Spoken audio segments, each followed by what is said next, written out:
Hello friends, salutare prieteni, bine ați venit pe canalul nostru Engleza în limbaj comun. Aceasta este cea de-a doua lecție dedicată timpurilor verbale ale indicativului în limba engleză. În lecția trecută ne-am ocupat de întreg procesul de formare a tuturor celor 12 timpuri. Am vorbit despre cele 4 forme ale verbelor în limba engleză. Am vorbit despre verbe auxiliare, ce sunt verbele auxiliare și cum le putem folosi pentru a forma anumite timpuri verbale și, bineînțeles, alte informații adiționale necesare. Dacă nu ați urmărit prima noastră lecție, vă invităm să accesați linkul din descriere și să urmăriți mai întâi prima lecție.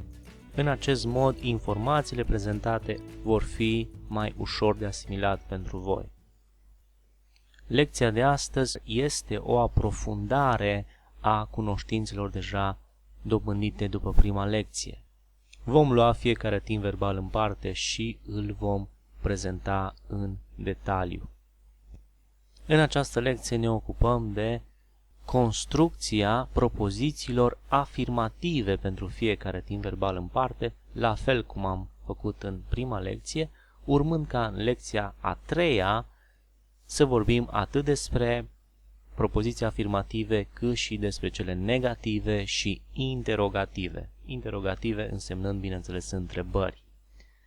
Aceea va fi o lecție mai complexă, dar vă invităm să o urmăriți și pe aceea pentru că vă va fi foarte, foarte utilă.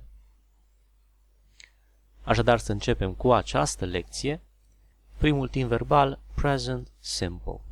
Le-am ordonat în ordinea lor firească, mai întâi timpurile prezentului, apoi ale trecutului și apoi cele ale viitorului. Present simple este prezentul în limba română. Se traduce cu forma de prezent. Am luat exemplu verbul to paint, a picta. I paint few hours every day. Eu pictez câteva ore în fiecare zi. Exprimă o acțiune regulată sau un obicei. Așa cum ne reamintim din prima lecție, în cazul persoanei a treia singular, el sau ea sau neutru singular, he, she or it, verbul capătă un s la sfârșit. Și astfel vom avea she paints few hours every day. He paints few hours every day. Ea sau el pictează câteva ore în fiecare zi. Mai departe avem present continuous. Present continuous, așa cum ne reamintim din prima lecție, folosește verbul auxiliar to be și verbul la present participle, adică forma ing a verbului. În limba română se traduce cu aceeași formă de prezent, iar aspectul continuu reiese doar din context. În limba română nu avem un prezent continuu, dar traducerea se realizează cu același timp prezent. I am painting now. Don't bother me. Eu pictez acum. Nu mă deranja. Exprimă o acțiune ce se petrece în momentul vorbirii. Eu acum pictez. Nu mă deranja.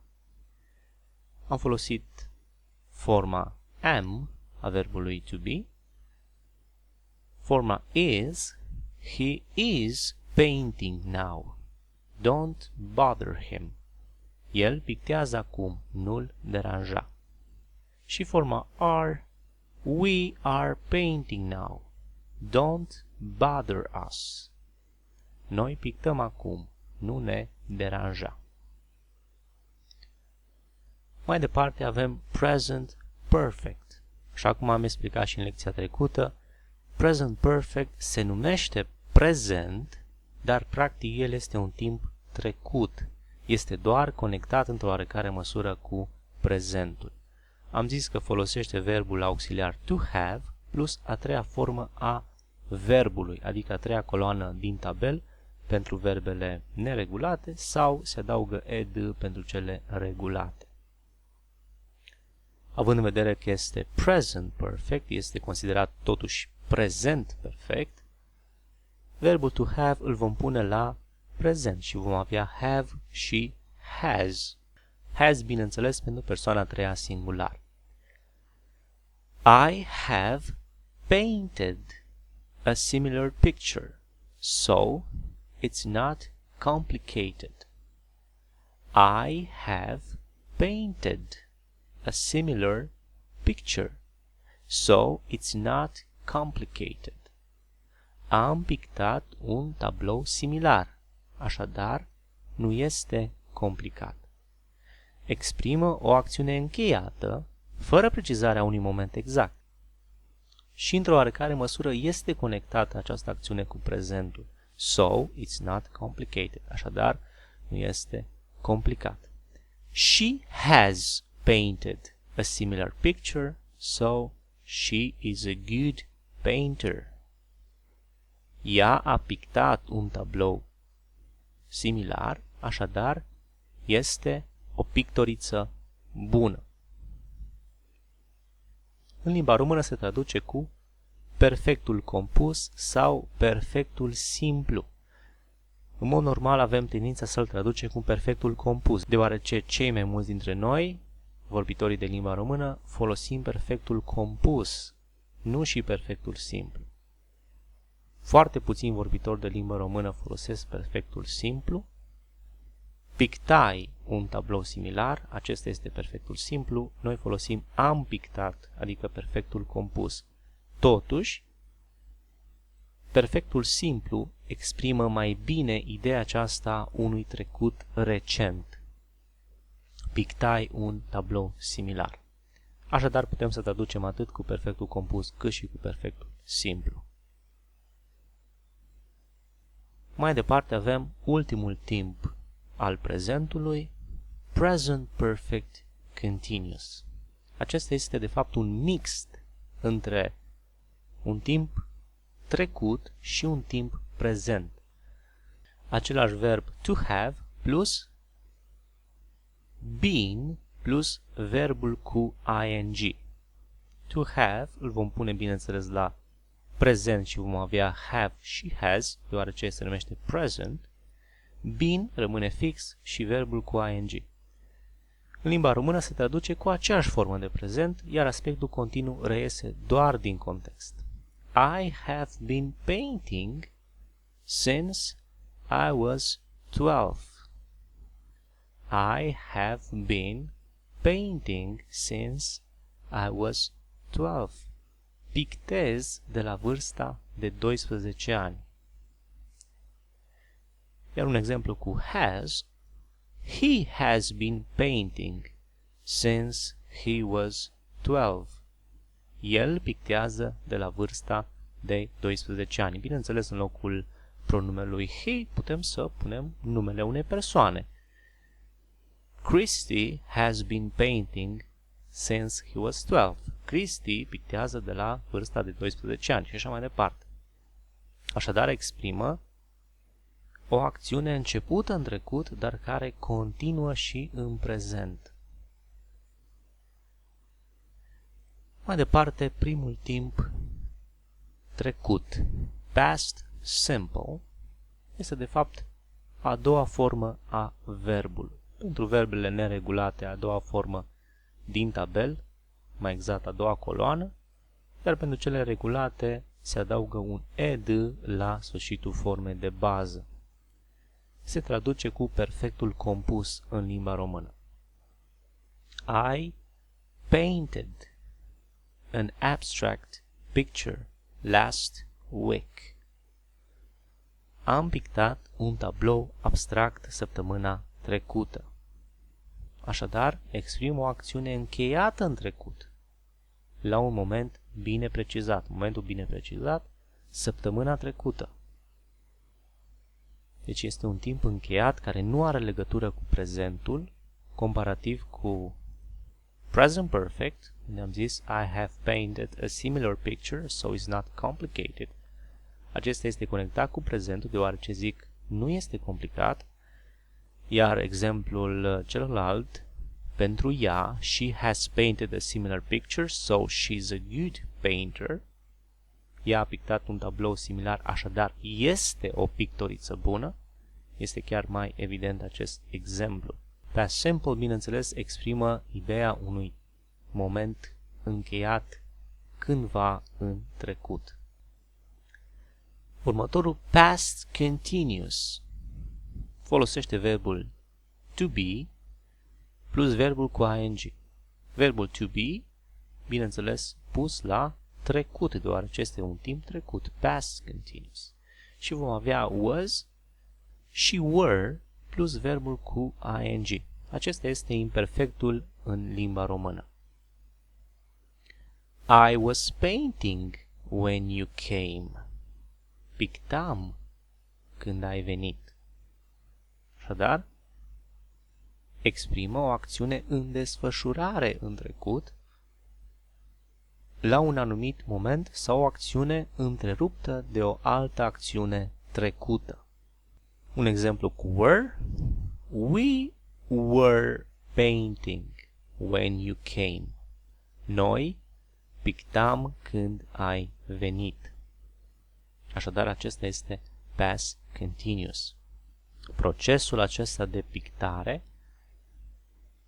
era în desfășurare în momentul în care ai venit. Așadar, o acțiune în desfășurare în trecut, la un anumit moment. Mai exact, ce moment în exemplul nostru? Momentul când ai venit. Acțiunea era în desfășurare. Mai departe avem past perfect. Este mai mult ca perfectul în limba română. Și avem verbul to have plus a treia formă. Având în vedere că este un timp trecut, past perfect, vom pune verbul to have la trecut și va fi had, comun pentru toate persoanele. I had painted a small picture when you came. Eu pictasem un mic tablou când ai venit. În sensul că terminasem de pictat acest tablou. Acest mic tablou deja îl terminasem în momentul în care tu ai venit. Deci nu pictam, nu eram în proces, la fel ca și la past continuous, I was painting, eram în procesul acesta de pictare. Aici la past perfect, eu pictasem.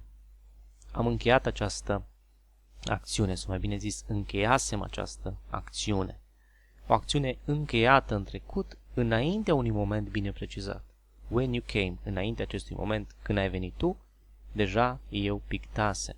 Sau înaintea unei alte acțiuni trecute. Mai departe avem past perfect continuous.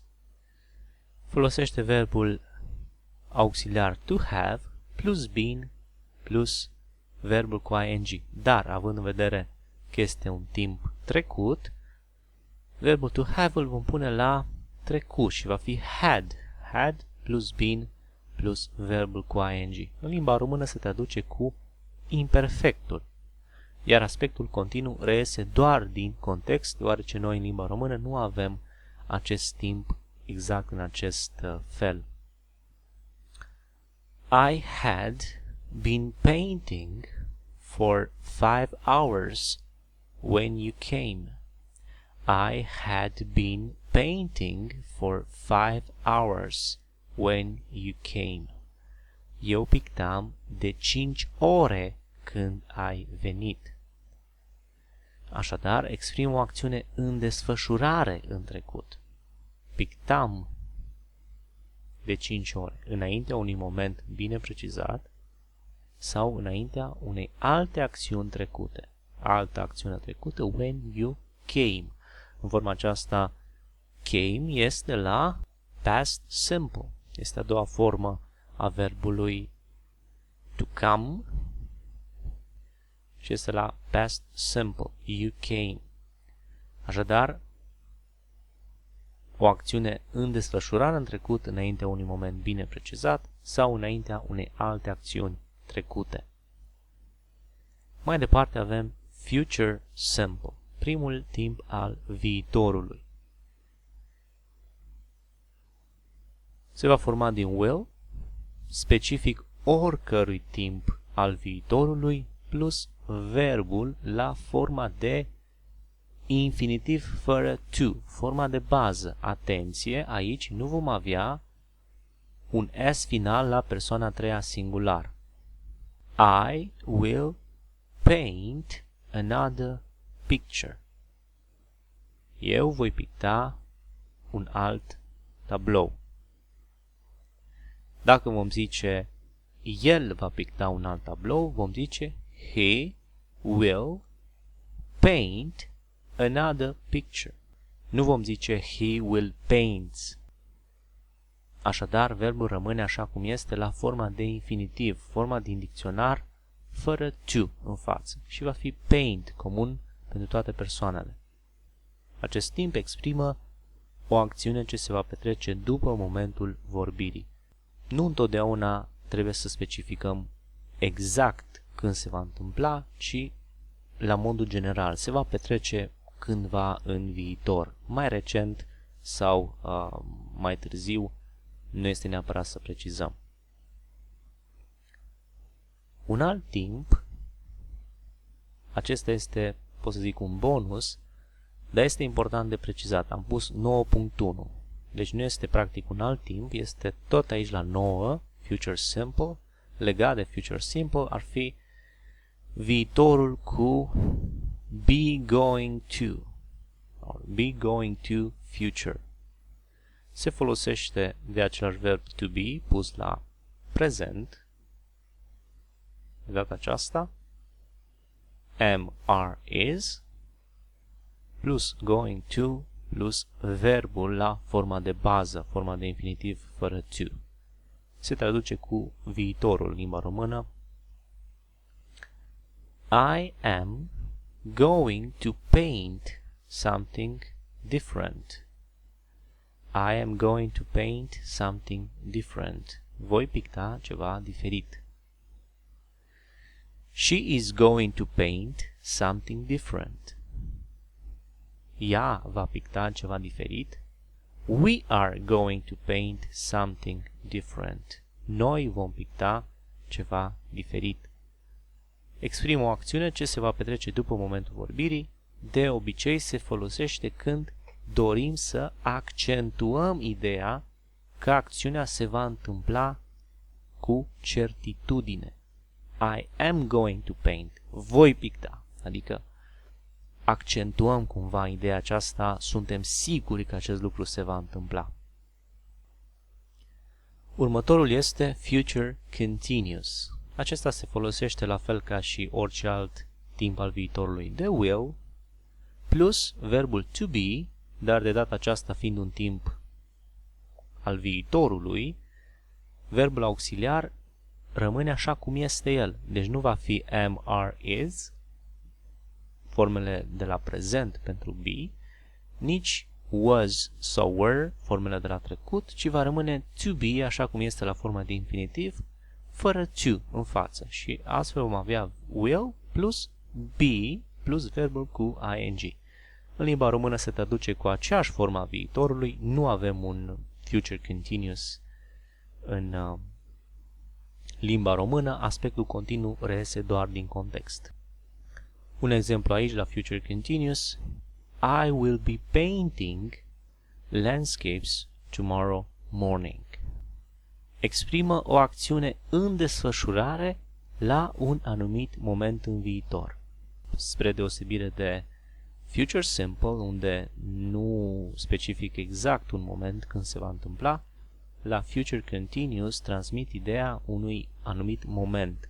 Așadar, mâine dimineață voi fi în procesul acesta de pictare.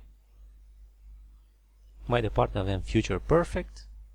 Se folosește de will plus verbul auxiliar to have, dar având în vedere că este un timp al viitorului, verbul to have îl vom lăsa așa cum este. Nu îl vom pune nici la prezent, chiar dacă forma lui have este aceeași cu forma de la prezent. Totuși, la prezent vom avea have și has. Aici nu vom avea decât have. Practic, considerăm acest verb lăsat așa cum este la forma de infinitiv, fără to. Will plus have comun pentru toate persoanele, plus a treia formă a verbului, adică past participle. Acesta este viitorul anterior din limba română.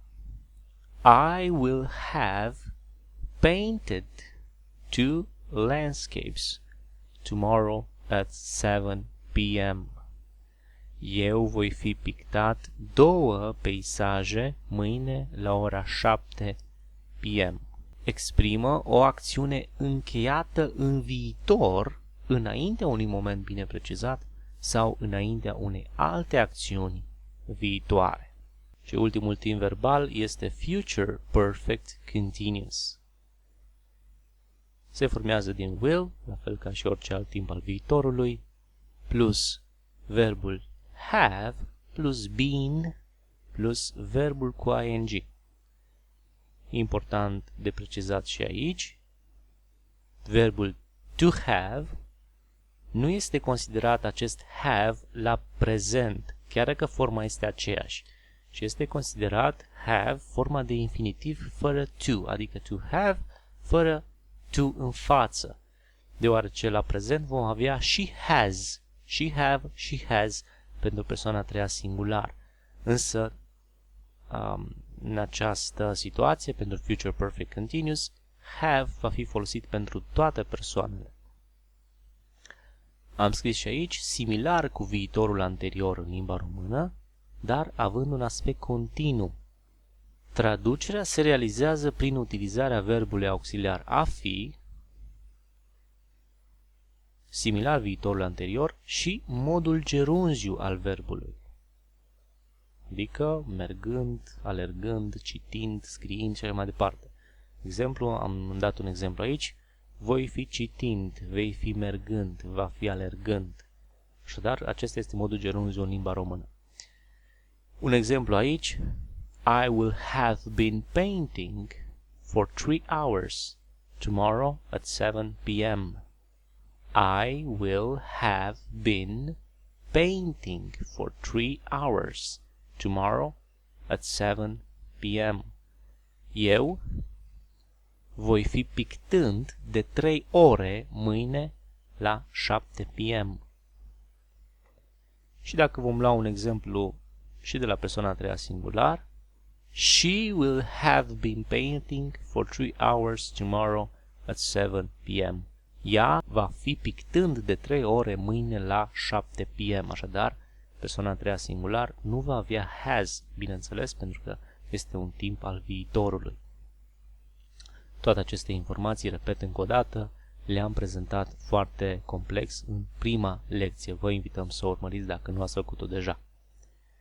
Așadar, acest timp verbal exprimă o acțiune în desfășurare în viitor, înaintea unui moment bine precizat sau înaintea unei alte acțiuni viitoare. În continuare vă voi prezenta o listă cu cele mai utilizate timpuri în limba engleză, în special pentru începători. Cele mai importante timpuri și cele mai utilizate timpuri în limba engleză în limbajul de zi cu zi sunt present simple, present continuous, present perfect continuous, present perfect, past simple, past continuous și future simple. Hai să mai luăm câte un exemplu la fiecare. I eat apples very often. Eu mănânc mere foarte des. O acțiune regulată sau un obicei. Present continuous. I am eating an apple now. Eu mănânc un măr acum. Chiar dacă nu aș fi avut now și ar fi zis I am eating an apple, s-ar fi înțeles, s-ar fi subînțeles că se întâmplă acest lucru în acest moment. Present Perfect Continuous este de asemenea foarte important pentru că el transmite ideea unui timp început cândva în trecut și care continuă și în prezent. I have been eating this food for a long time. Eu mănânc această mâncare de mult timp. Present Perfect, de asemenea, este important. I have eaten this kind of pizza and it was very good. Am mâncat acest fel de pizza și a fost foarte bun. Sau am putea să zicem I have eaten this kind of pizza and it is very good. Am mâncat acest fel de pizza și este foarte bun. Deci, într-un fel, acest present perfect, deși este un timp al trecutului, este conectat în oarecare măsură cu prezentul. Past simple, I ate an ice cream yesterday. Am mâncat o înghețată ieri. Transmite, așa cum am văzut deja, ideea unui timp încheiat în trecut la un moment bine precizat. Past continuous, de asemenea, este foarte important. I was eating when you called me. I was eating when you called me. Mâncam când m-ai sunat. Iar future simple, I will eat a pizza. Eu voi mânca o pizza. Așadar, aceasta a fost lecția noastră. Vă mulțumim că ați urmărit această lecție până la sfârșit. Vă dorim succes la învățat. În lecția următoare, așa cum am precizat deja, ne vom ocupa de formarea propozițiilor negative și interogative pentru fiecare timp verbal în parte. Până data viitoare, vă spun numai bine. Goodbye!